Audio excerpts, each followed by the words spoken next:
Hello and good afternoon. Welcome. It's great to be here at the 2024 press event. And it's only been 9 months since our last NAMM Show. It feels like yesterday. But it's an exciting time for Martin. It's an exciting time to be together. So I'm just going to spend a few minutes, a couple of comments on the year that just passed, 2023. It was a great year for Martin. First of all, we celebrated 190 years of the company. How cool is that? Yeah. Many of you probably also remember some of the really cool new products that we introduced. The Street Legend, John Mayer, you see some of them behind you. The OM Biosphere, the first ever carbon neutral guitar in our industry.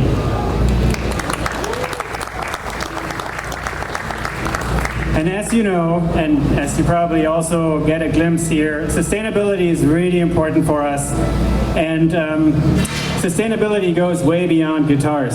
And just to give you an example, last year, actually a few years ago, we opened a new warehouse, big warehouse for Martin. And last year we installed solar panels that will generate sufficient energy to power the entire warehouse. 200,000 square feet. And so, you know, we're doing a lot and it's great to share some of these things. But the other thing that's also very exciting is that we continue to get closer to players and consumers. That is a big priority for us. And there are a number of things last year that we did that hopefully you noticed and you know about. Number one, we launched a new brand. And we did that centered around unleashing the inner artist within, because we are confident that's going to open us up to a broader and more diverse audience. And you know, the audiences are changing, and it is really important for us to be there and be connected, and we think we have that with our new brand. We also launched a number of programs, like the Martin Backstage Loyalty Program, a completely revamped program with free and premium tiers that members can sign up for. And I would like to officially also welcome some of the members from our Backstage program that are here. Thank you for being here, and thank you for being Martin players. Other examples are the Martin Lesson Room that you may also have heard about. It's a new program that provides music education with Martin players in partnership with TrueFire. And again, it's about helping artists, when we, by the way, believe everybody who picks up a guitar is an artist.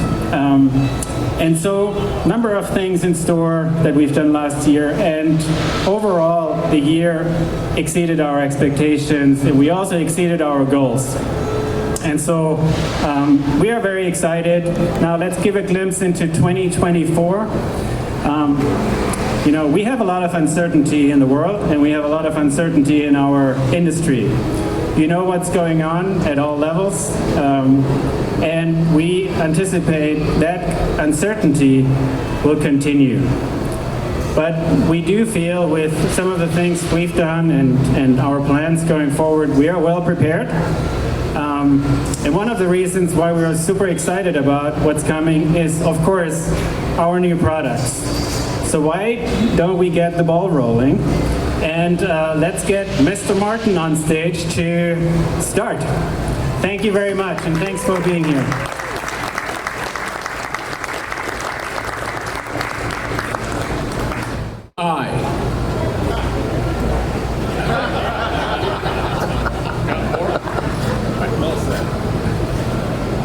So I do want to hear from you.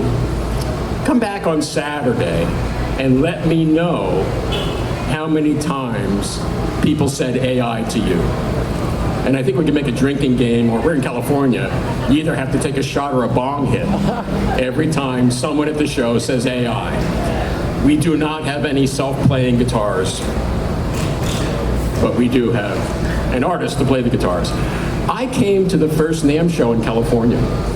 I was going to UCLA. It's got to be 46, 47 years ago, it was at the airport. The first NAMM show in Los Angeles was at the airport, and it worked. That's when the NAMM show was in Chicago in the summer. Hey, people might want to come to California in the winter. Good timing. The Christmas selling season was over. Dealers might have some change in their pocket they want to spend. Then they came out here and started at the Disneyland Hotel. We're the biggest convention in Anaheim. How cool is that? We've been here every year. We're going to be here every year. So throughout my career, I love to celebrate anniversaries. And at the company, we celebrate anniversaries for our coworkers. Congratulations, you survived a year at Martin Guitar, stick around. Congratulations, you survived 5 years, 10 years, 15 years. Once in a while, and I'd scratch my head and go, oh my gosh, how did that happen? We would celebrate a Martin coworker's 50th anniversary with the company, and now it's my turn. I've been with the Martin Guitar Company officially for 50 years. How about that? That's pretty cool, right? And I'm very fortunate because I have hair that just by its nature hides my receding hairline. So I thought, what can we do to celebrate that milestone? And I remember a guitar that we built a couple years ago. Which are you going to play? Which one are you going to play? Okay, so I remember, like when we had the 190th anniversary last year. How about that, right? November 6th, 190 years ago last year, my family stepped off the boat and decided to stick around and start a guitar business. We made the D19. I thought, how could we make a connection between our history and our heritage and my 50th anniversary? And I thought, we made a guitar a couple years ago that turned out to be relatively successful, the D50. So we've reintroduced the D50. Now, where's Mitchell?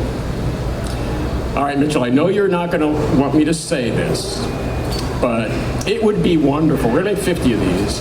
If we sold all 50 in the next couple of days, but we can't make all 50 at once. So I've already ordered number 50, so we only have 49 more to go, but it's pretty cool. In the vein of the previous D50. Lots of bling, I love pearl, right? So that's very cool. You wanna hold that just for a second, Vanna? And then I thought, all right, it's very important to also acknowledge our sister facility in Navajoa, Sonora, Mexico. This year is the 35th anniversary of us making strings and guitars in our facility in Navajoa. So I wanted to not only honor my colleagues in Nazareth, but my colleagues in Navajoa. So I'm going to dish here a little bit. A couple of years ago, maybe it was around the Great Recession, I don't remember exactly, and this happens periodically. It happened at the end of the COVID-induced guitar boom, that all of a sudden you might have a little more inventory than you needed. And it's coming up to Christmas, and we always like to traditionally give a Christmas bonus. And it was one of those situations where, we have more guitars than cash right now. And I thought, well, rather than, dip into the cash pool that's not as big as it was before whatever happened, why don't we give everyone an LX1 as a Christmas gift?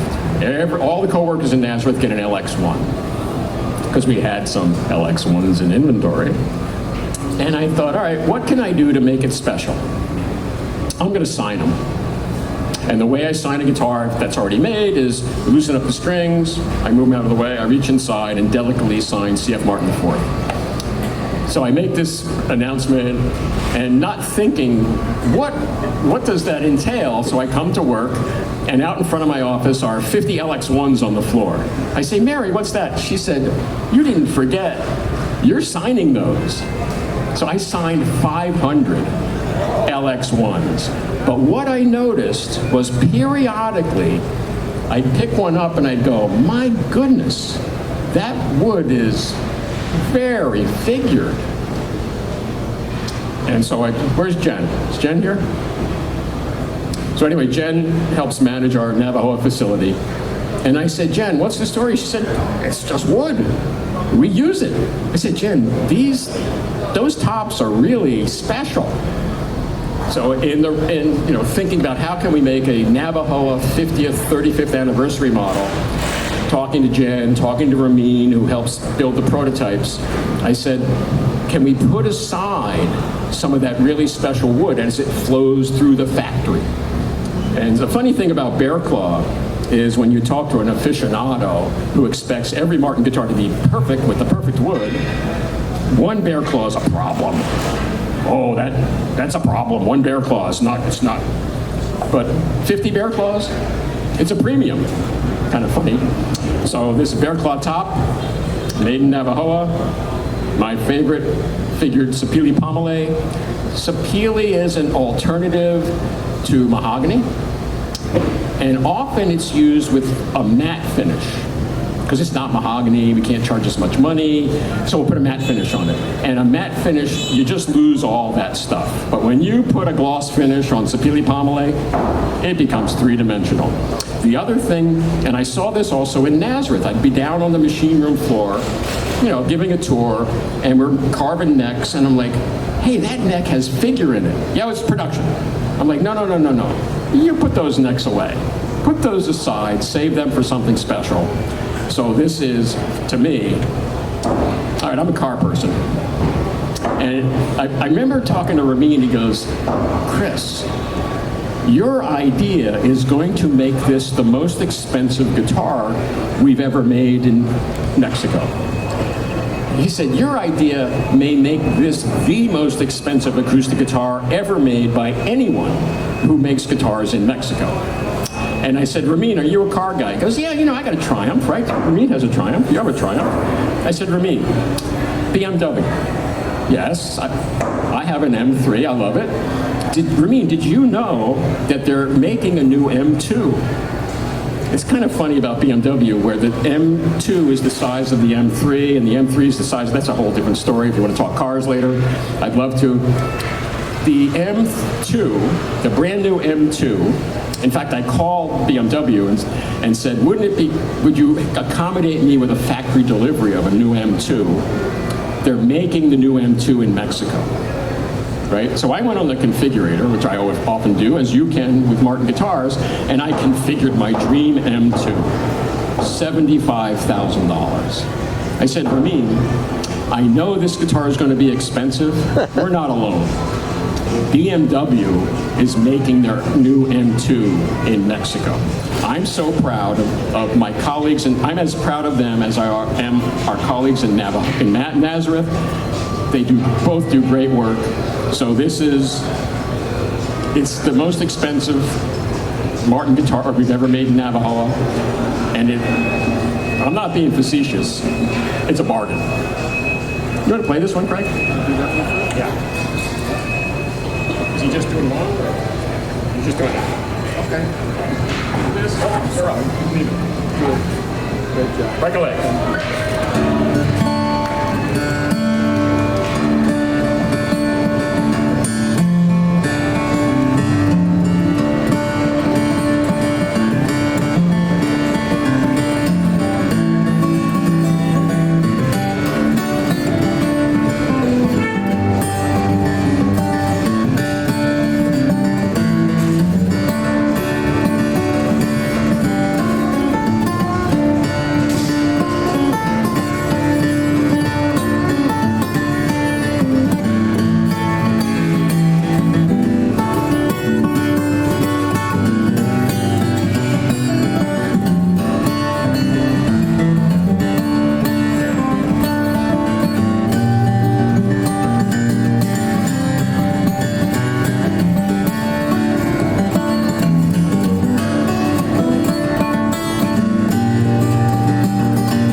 That's Craig Thatcher, everybody. One more time. I'm Robert Getzel. I'm related to Chris Martin, and before I go any further, I need to say that I'm so happy to be back here in NAMM, and I'm so grateful for the privilege to decorate Martin guitars for the company. And, you know, my Martin colleagues, they always support these endeavors, and I can't tell you how much I appreciate that. A fellow asked me what I do for the company, and I struggle sometimes when people ask me that, and I say I'm the artist in residence. I have a feeling half my Martin colleagues don't know exactly what I do because I show up with a guitar or two every so often. And this guitar started as a work of art on a backpacker. And a backpacker is a very small kind of bodied instrument, and I was handed this backpacker one day and told I had to do something on it. And it was a milestone backpacker. And at first I really didn't know what to do with it. It was a product made in Mexico, so I thought maybe a Mexican-themed guitar. Chris Martin told me an interesting story that when they first started producing backpackers, I think your colleague said you weren't going to make more than 5,000. And I'm holding the 300,000th backpacker in my hand, and I'm going to decorate it. And that was pretty intimidating. So I came up with this sort of sugar skull, butterfly wing kind of motif because I wanted to, it was a small body guitar and I wanted it to be striking. And I brought it into the factory, and Fred Green, wherever Fred is, said, wow, that's really cool. You need to do one on a dreadnought. And so this is what I came up with. It's a hand-painted guitar, and most of these guitars start out as either a very detailed graphite drawing or a watercolor. And sometimes I'll show them to Chris Martin as their work in progress, and I was doing this motif with the candy skull and Buckeye butterfly wings. And normally, when I send a beautiful piece of artwork off to Chris Martin, he sends me back a text that says, cool, nice. I got a text back from him that said, we need to talk. And I thought, oh no, what is going on? You had a suggestion that it was a bug and nobody was going to buy the guitar. You need to change this. So we wound up putting monarch butterfly wings on. And as I was doing some research on this guitar, what struck me in Mexico and many other countries, that they have this Day of the Dead celebration, celebrating people who have come before and are no longer with us. And the monarch butterfly plays a role in that belief, where that some believe that it's the spirit of their ancestors. The candy skull theme is a decorated skull that is given to children to celebrate not the death of somebody, but the fact that they're still with us, right? So I combine these two things to create this motif on a guitar. And if you have any questions or would like to look at it a little closely after the press event, please do so. This small, very small paint strokes with watercolor mixed with some acrylic emulsion that hardens on the guitar body. And what I most consider the most important thing is that I have to realize, first of all, that the canvas has a big whopping hole right in the middle of what I want to do, and a bridge, but most importantly, the Martin name is on the headstock. My name is up under here somewhere. It still has to sound really good. And the next guitar that I'd like to talk about, I'm going to let Craig play it. You want to hold it? Sure. So I usually come up with an idea on my own, but one of my esteemed colleagues and somebody who I've been working with for about 16 years, Tim Teal, suggested we should do a koi fish guitar. And that opened a unique door for me, because now that sound hole and that bridge, even though it's sort of right in the middle of my beautiful canvas, I can now design fish to go around it as if they're actually swimming around the body of the guitar. And it is the same process. I mean, to be lucky enough to paint on a Martin guitar and consider that it still has to sound good, not like a brick with strings, is a very painstaking process, I have to tell you. And there's a lot of stress involved, because you don't crinkle up a guitar if it's not turning out right, like a piece of paper. You keep struggling through it. Somebody told me that they thought this was one of the best things I've done. I hope you folks think so. I'm so happy to be decorating these guitars, and I thank you for the support as well. So Craig is going to play it. It doesn't sound like a brick. please ask me any questions you want later on.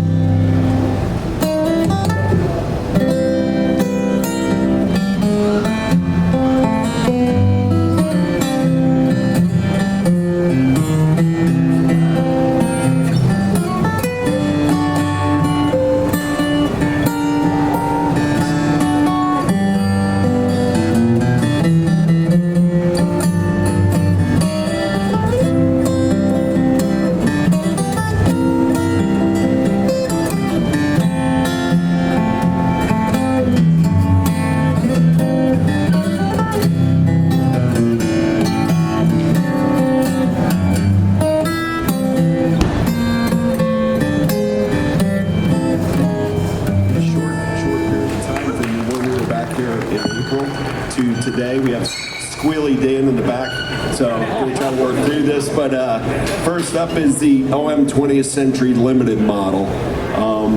It's a 1930 Art Deco passenger train inspiration build.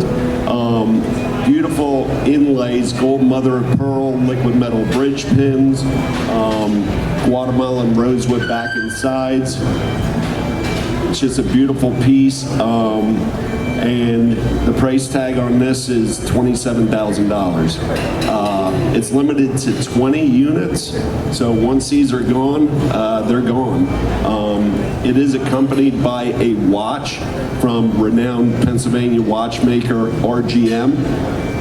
So you can only get this watch when you buy this guitar. So there's 20 of them. And it has a Martin, CF Martin and Company on the side. The dial face matches the headstock.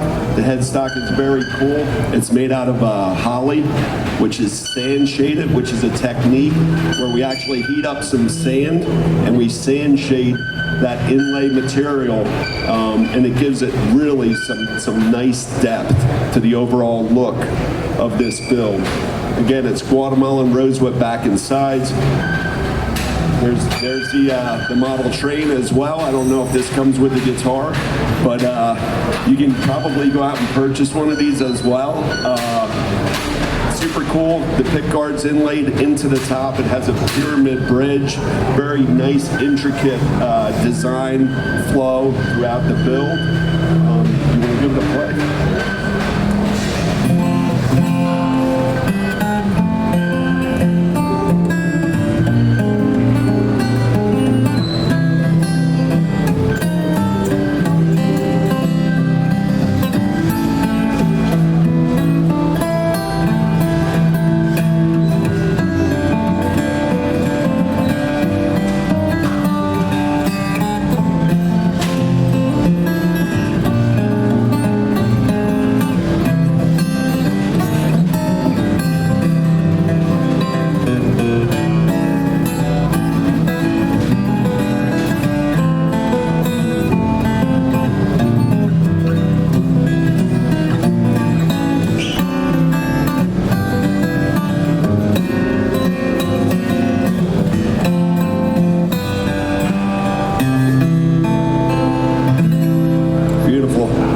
Guitars for go, not just show. It sounds so good. I mean, they all sound really, really good. It has a vintage tone system for the top, and it's also high glue build. Again, only 20 that are being built, and it comes with the watch. So, OM 20th Century Limited. Next up, we go to one of the smaller units, which is a TK uke, this is the first full gloss uke that is being produced out of our Navajo, Mexico facility. Again, it's a UV gloss finish, all solid koa, top, back, sides. It has a MySide pickup, and it charges definitely quicker than my iPhone. So this MySide pickup, it's literally 1 minute of charge will give you 16 hours of playtime. The price tag on this is $849, and it comes with a recycled plastic gig bag. Again, TKE uke, all solid koa, MySide pickup.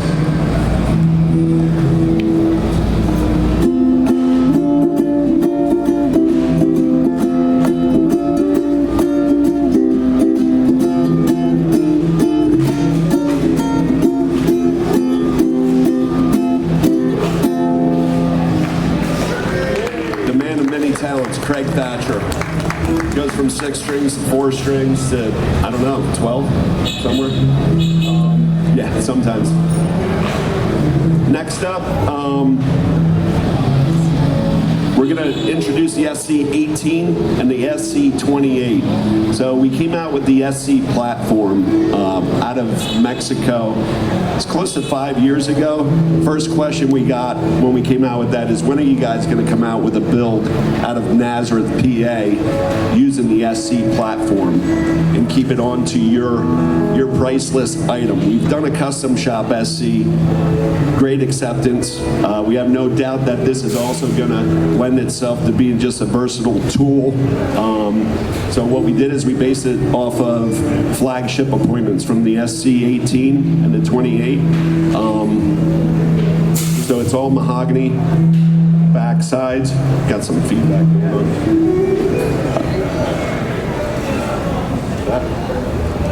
All right, we'll continue. Sorry about that. Screeching in the background, feedback up here. It's a show. Yeah, non-rehearsed.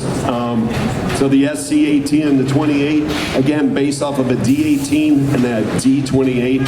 So it's $35.99 for the 18 version and $39.99 for the SC28E.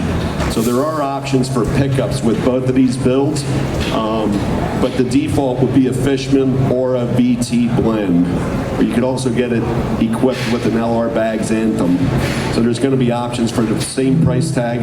You have options for those. So Craig's going to play. This is the 28 version, rosewood backsides.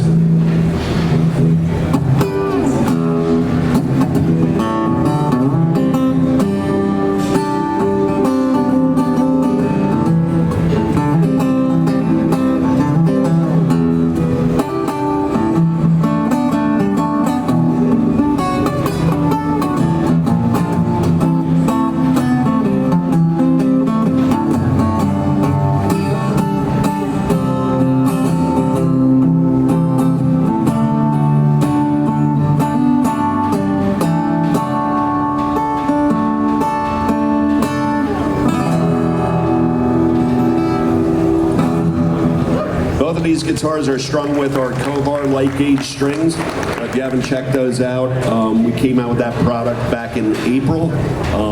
It's really great option for this build. Really complements the SC. And it has the same patented Sureline neck joint as all the other SC models, with the soundboard with the recurve that gives added bass response. So again, the SC18E and the SC28E, price pointed at $35.99 and 4K.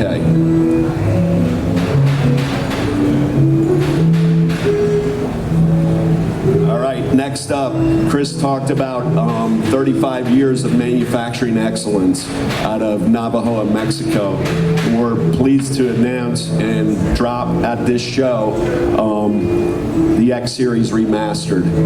So we have a total of 12 SKUs within that product umbrella.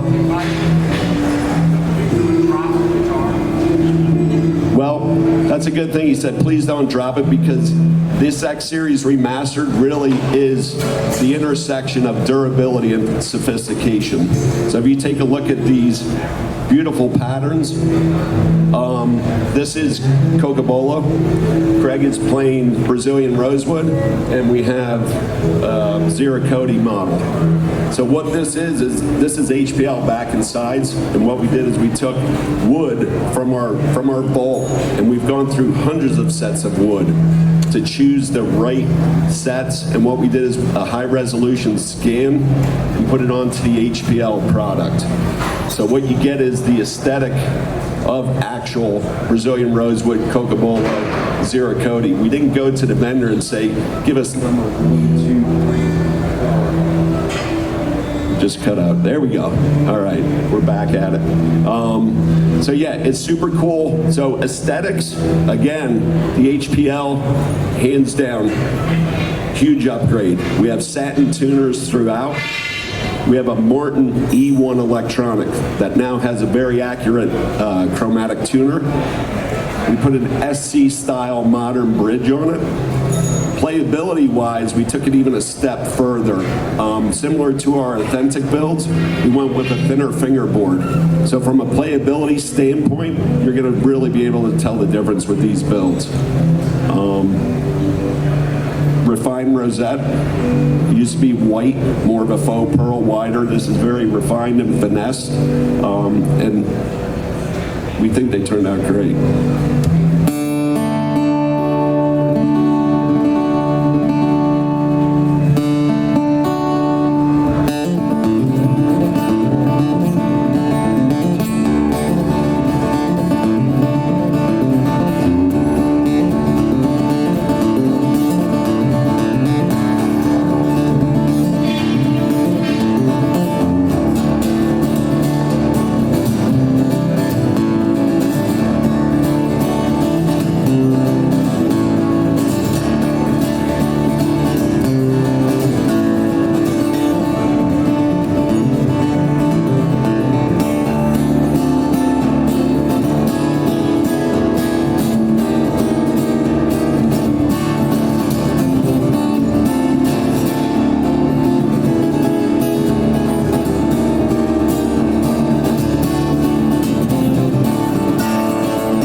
One more round of applause here for Craig Thatcher.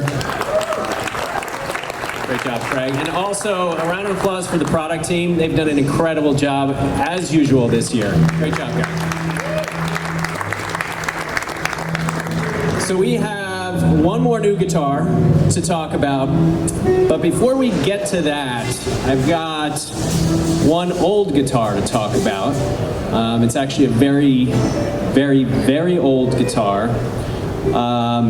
You've probably heard about it before, although you've probably never seen it, and it's become a little bit infamous. So if you haven't figured it out, watch this video.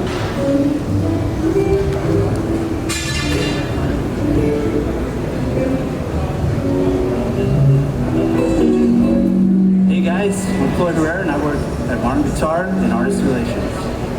So I've been at Martin about 8 years, and I'll tell you, I've seen a lot of crazy things. I'm about to take you on a wild ride, because we're about to check out some instruments I've only heard rumors about. We'll be seeing them for the first time together, so let's go.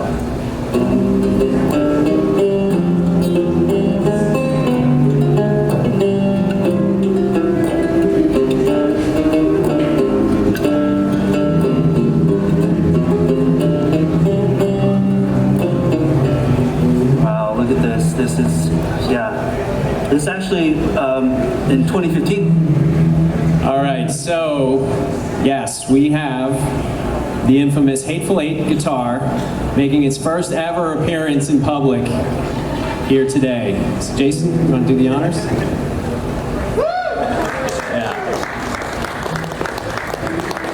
It's been a little while. It took some time for the scars to heal, but we're feeling okay now. We've put it behind us. Kurt Russell's put it behind him. We'll probably never forgive Quentin Tarantino, but that's okay. So, like I said, we have one more new guitar to talk about. You'll get a chance to get a close-up of that one at the end of the presentation here. But I want to call Chris Martin back up to talk a little bit about what we're calling this new era for Martin when it comes to tone wood. There's a lot of research and development went into this guitar, a lot of thought, and we're really proud of it. So Chris, you want to tell us a little bit more?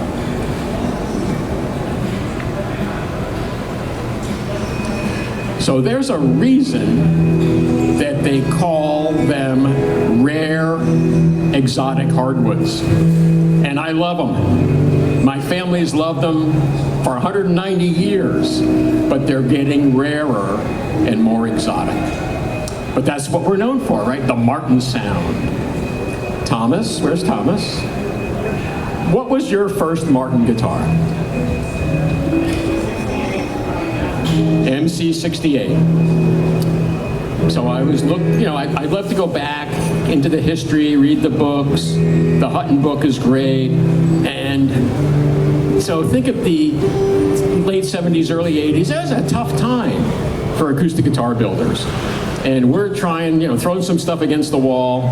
Let's do a whole series of maple guitars.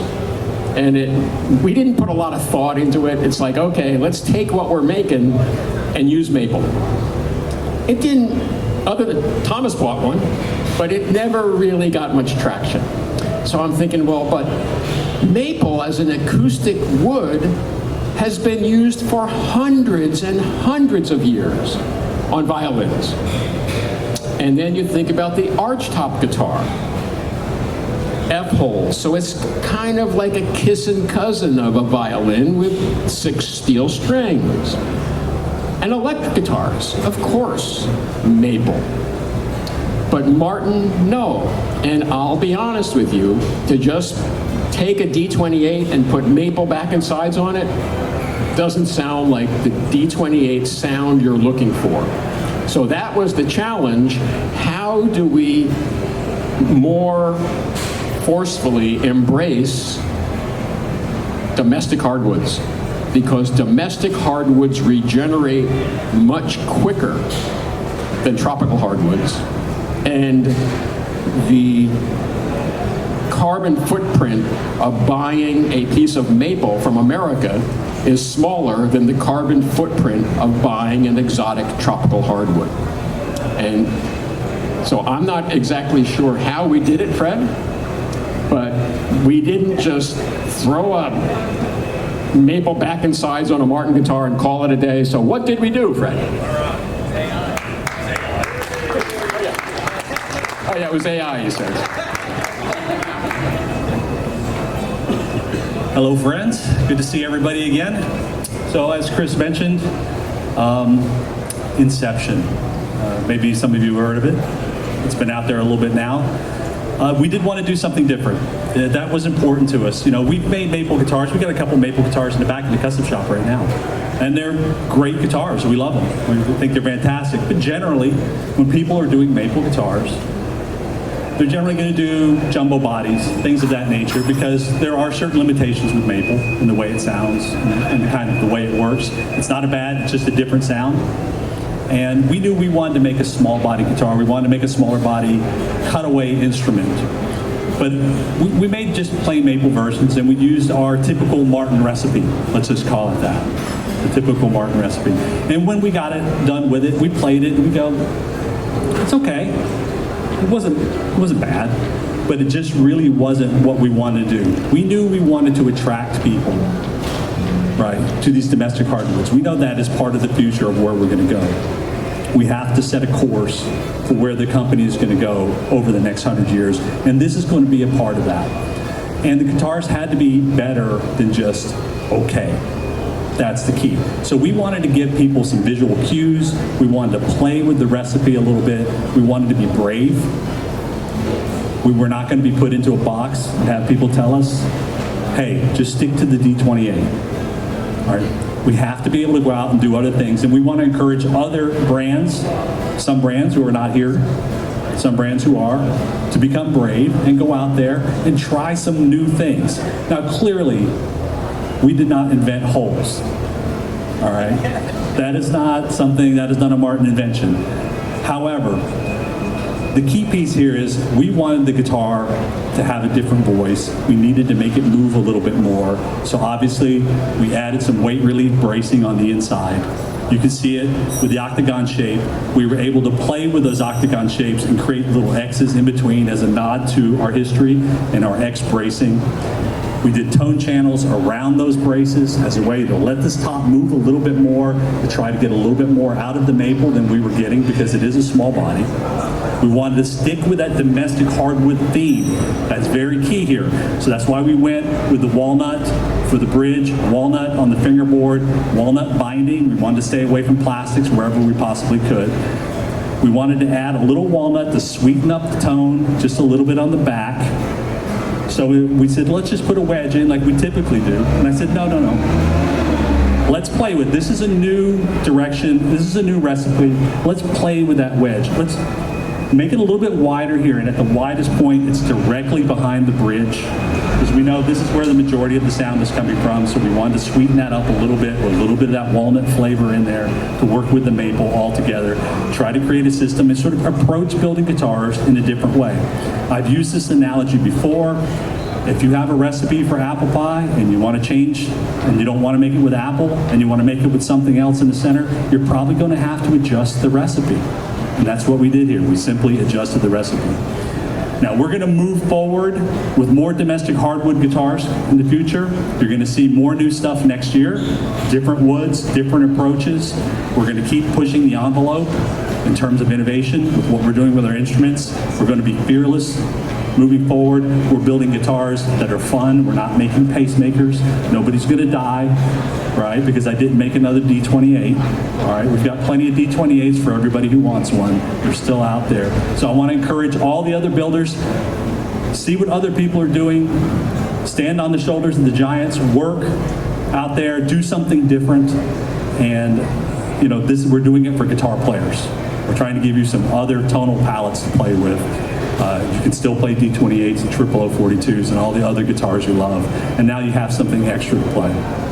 Now, the real proof is in the pudding, so to speak. I think you want to hear the guitar. You want to hear somebody who's a much better player than I am. So I'm not going to play it. So we got a special guest here today to help demonstrate the guitar for us. This person's a Martin player for a long time. He's an amazing person, an amazing player, an amazing artist. Please welcome Mr. Hunter Hayes.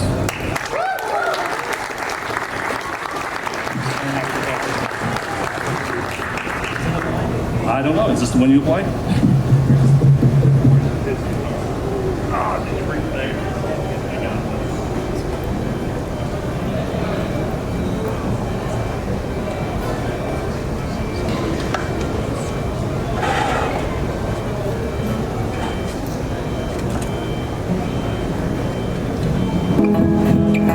Hello everybody, how are we doing?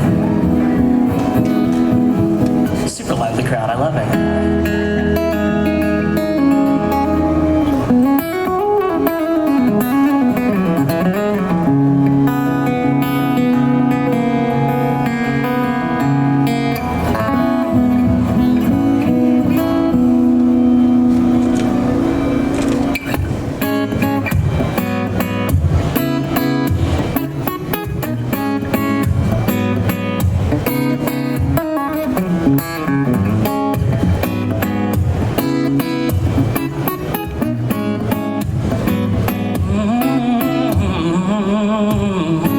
We should put this bottle down. Don't need a drink to pour one out. Yeah. Oh, spilling secrets out your mouth. You probably won't remember that. If you do, you'll take it back. So tell me what's on your mind. Don't let the liquor do the talking. Say once, think twice. Don't just drop me like I have it locked in your eyes. Hoping maybe in the morning, you'll tell me that I'm worth it. Beg me to stay over, and you hold me like you want it, and you kiss me when you're sober. You say it's complicated. I said I wanted closure, but all I really want is you to kiss me when you're sober. So kiss me when you're sober. Kiss me when you're sober.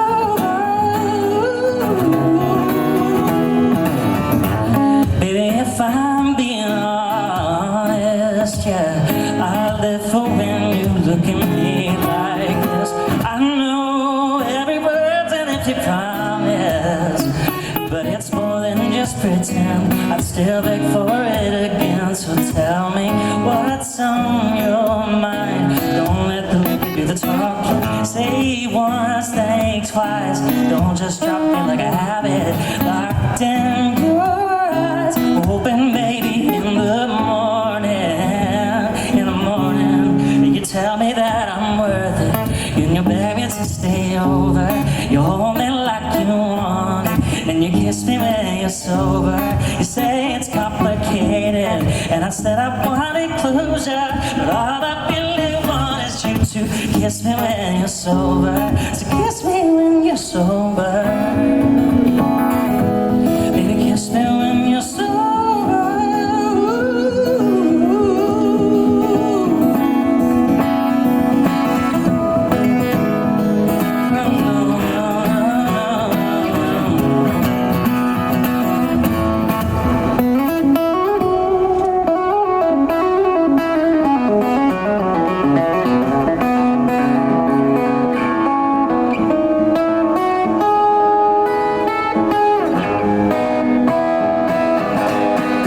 Tell me that I'm worth it, or beg me to stay over, or wait like you want it, and kiss me when you're sober. You say it's complicated, and I said I wanted closure, yeah, but all I really want is you to kiss me when you're sober.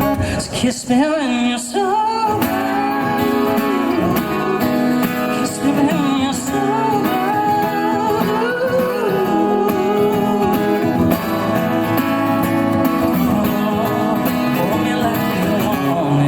Kiss me when you're sober. Kiss me when you're sober.